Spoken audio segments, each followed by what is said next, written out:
The president of Ukraine received a bipartisan standing ovation earlier this month when he addressed Congress. But there is a growing concern that some people in the Republican Party may be using pro-Russia and Putin rhetoric. Republican Congresswoman Liz Cheney, who frequently crosses the partisan divide, referred to this group in her party as the Putin wing of the GOP. Republican Minority Leader Mitch McConnell downplayed these comments by some of his colleagues on Face the Nation. The vast majority of the Republican Party writ large, both in the Congress and across the country, are totally behind the Ukrainians and urging the president to take these steps quicker, to be bolder. So there may be a few lonely voices off the side. I wouldn't pay much attention to them. And joining us now is the co-founder of the Lincoln Project, Rick Wilson, also, of course, a best-selling author and political strategist. Rick, thanks for being with us. Thanks for having me. We saw of course, your writing in the Washington Post, where you're basically arguing the GOP are going to come after President Biden on his handling of Ukraine. You write, and I quote, "Democrats too often miss the optics and politics of foreign policy, hoping good choices will outweigh the dark emotional games Republicans like to play when it comes to national security." So let's just start out by asking you what you predict the Republicans' arguments against Mr. Biden will be. Look, if Ukraine triumphs, it will be that he didn't do it quickly enough, it wasn't big enough, he didn't act fast enough. If Ukraine falls, it will be it's all Biden's fault. And look, these are the games that I used to play in the party as someone who would shape messages and develop advertising for the Republicans. And we used to say that politics stops at the water's edge, but it doesn't, and it hasn't for a long time. And the Republican Party today is a very shameless operation because it is less about ideology now than it is about power. And they understand that a lot of Americans approve of the way that President Biden is handling this. It's a complex situation. We're trying to avoid that little negative externality of nuclear war with Russia. And so he's had to walk a very narrow line. He's had to walk it, and I think he's done it very smartly. I think he's provided a lot of leadership.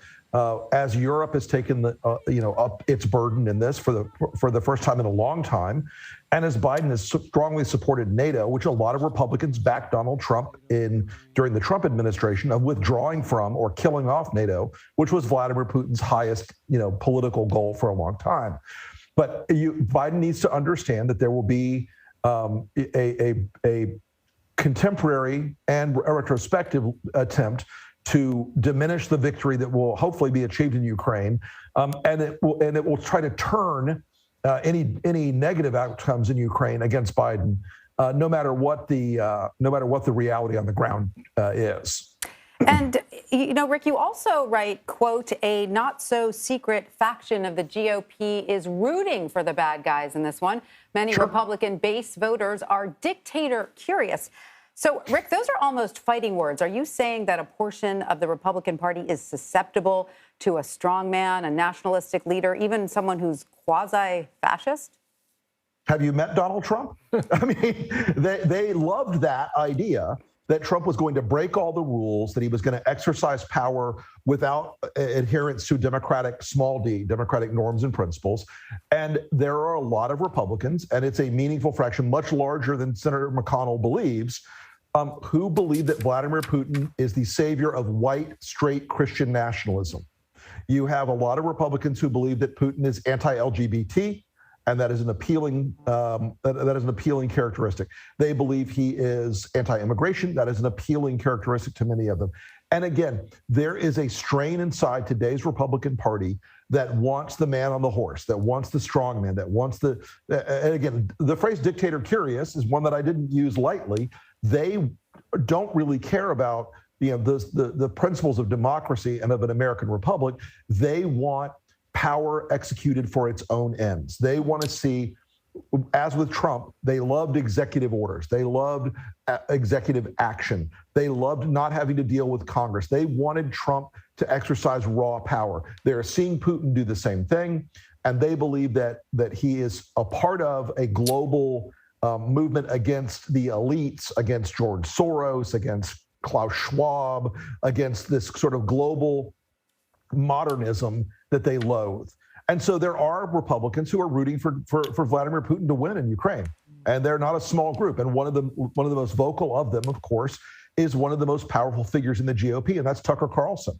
And they see him every night on Fox, tearing down Ukraine, lifting up Vladimir Putin, and arguing essentially that Putin's right and Ukraine is wrong.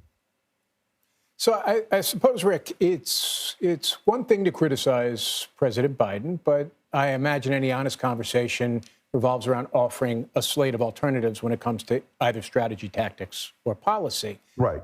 Donald Trump, what have you heard in terms of what he's offered? I know the last couple of days he's been out talking a little bit about, at least he was asked in an interview, what he would do.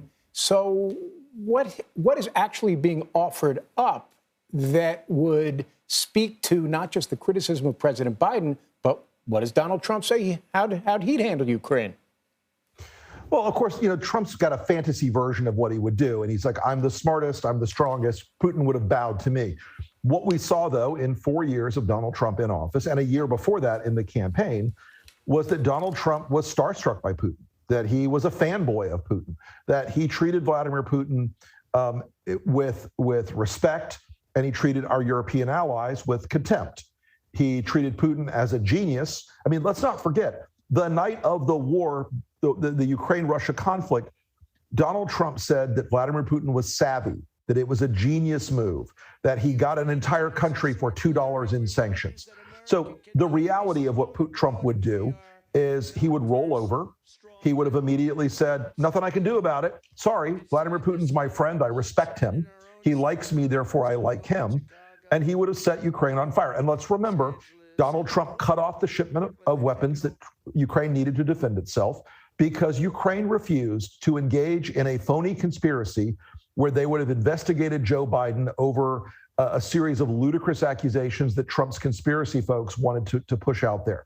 Donald Trump set up Ukraine to make it more vulnerable. And I have to believe that in a case right now, he would have continued to side with Putin as he continues to do almost at every turn. And the history is extraordinarily clear about Trump's relationship with Putin and his desire to please Vladimir Putin. He would have shrugged his shoulders and said, maybe I'll get a Trump Tower Kiev once Vladimir's there. He would have done something, that would have offended the sensibilities of all Americans who want, Ukraine to be free and liberated from the possibility of a Russian invasion. All right. Well, Rick Wilson, you certainly paint a dark picture of one of the two major parties in a democracy, of a force inside them that, if it is, as you say, it sounds pretty scary. But we appreciate. Thank you for having me. We appreciate your perspective. Thank you so much.